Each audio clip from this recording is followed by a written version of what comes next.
Welcome back to Idle Time Barbecue. Today we're going to be making some beef back ribs on our Char-Griller Akorn. So let's zoom in and let's season the ribs. So we have our beef back ribs in our barbecue drippies, which is a really nice container. This is the original size, so it's bigger than the one we used on the last cook. But great thing here is we have our ribs in there. We can do all of our seasoning and everything we need to do right here, and then we'll put it back and we'll be good to go. These are beef back ribs, so it's the bottom side of a prime rib, and you can see that on the top of the bone there's, I don't know, hopefully we can see that, but there's meat that goes around it, and then there's connective tissue. On the back side there's silver skin. I've never actually made these before, but since there's so little meat and it's when it cooks the fat's going to render off, I want to make sure that it all stays together. So I'm going to actually leave that on there, and I'll probably do a light dose of seasoning on the underside, but other than that, probably nothing. So I'm going to use yellow mustard as the binder and Montreal steak seasoning to as the seasoning, because I like the pepper and garlic and everything. So we're going to start on this side. We're not going to go heavy. Well, and fat's flavor too, so. So that's, I think, all I'm going to do on that side. On this side, though, we're going to do a lot more. I'm going to just flip them over, and I'm not going to trim anything, so I'm just going to cook it as is. Much heavier dose on this side, because this is where we want crust on this side. We want the seasoning to go into the meat. We really want to get like some strong flavor here and some strong bark. Okay, that's probably good enough.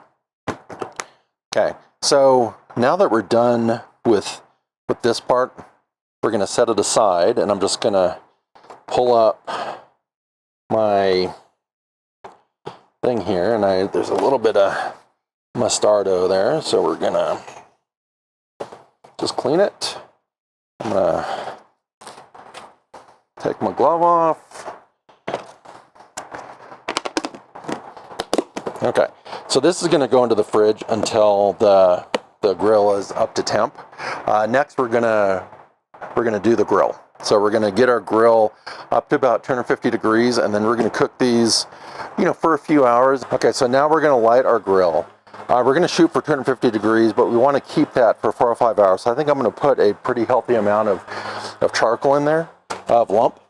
So and I'm gonna be using Fogo Black again. And I used it when we did the initial burn-in on this, and I think it worked pretty good. So I'm just going to pour a bunch in there. I'm not going to actually worry about the size, because we're going to cook this for a long time. And I'm going to put a piece of hardwood. Okay, that's probably good enough. That's probably full. Okay, so we're just going to mix that up a little bit. There you go. And actually there's a big chunk right there. I'm going to kind of put that more towards the middle. Okay, so now we're going to light it, and I'm going to try and light it towards the middle. And actually I think maybe what I'm going to do is just do that, and then we'll kind of, so we're going to try and light right here, and we're going to use our grill blazer.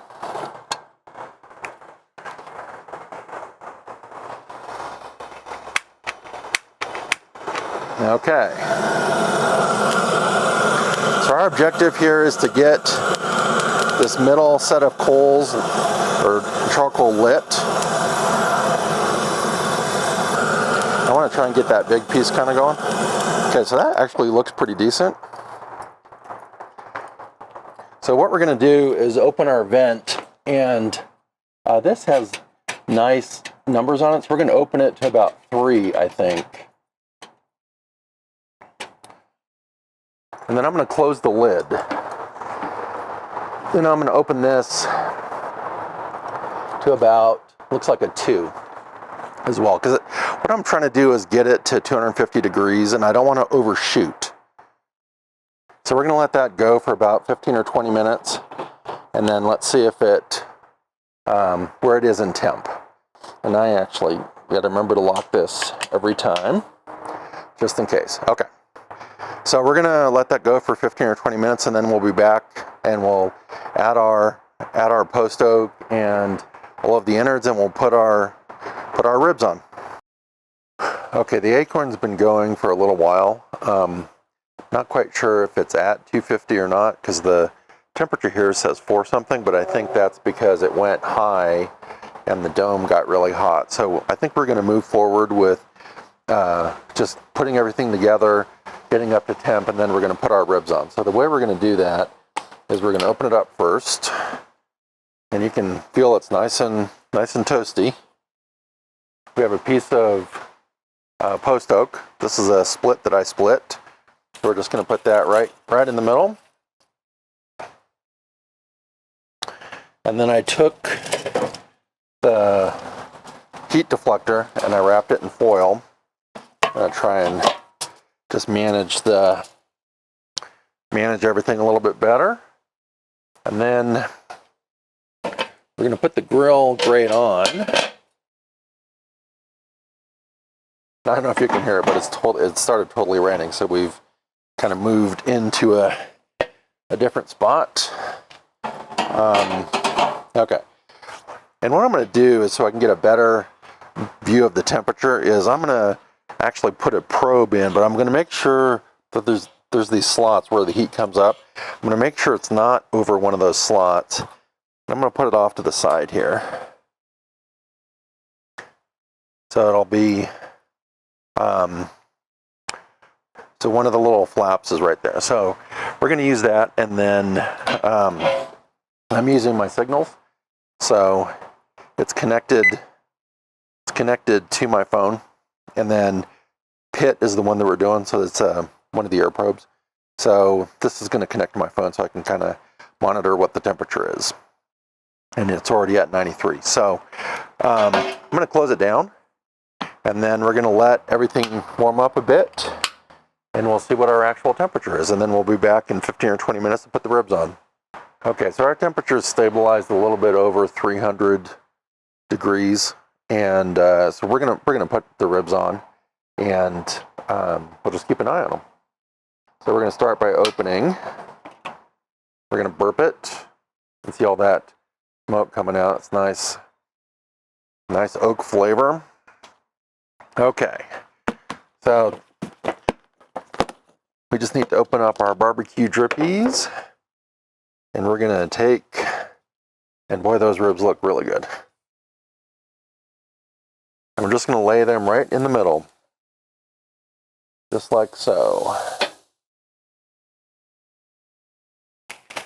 And we're gonna let them cook for a few hours, and we'll kind of see where we get to. And we're gonna continue monitoring the temperature with our signal. So I'm just gonna close them up, and I'm gonna open this just a little bit, let a little bit more air come out, and I'll document the settings, because one nice thing about the Akorn is that it does have a numbering system on both the upper vent and the airflow on the bottom.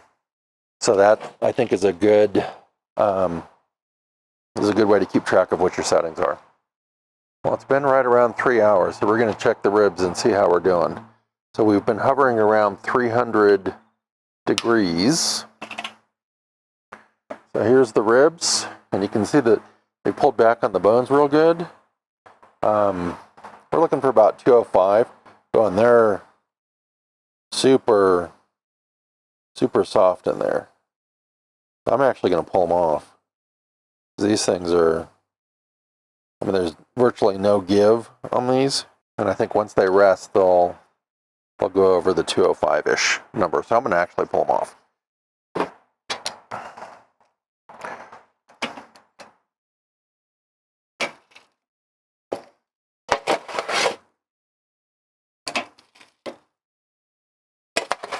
And you can see they're just falling apart. So there's the finished ribs, and they look fantastic, and they're just peeling right off the bone. So it's really a good thing that we left the the silver skin on the back. But I think these are going to be super good. Thank you for watching the video. If you liked it, please subscribe to the channel, like the video.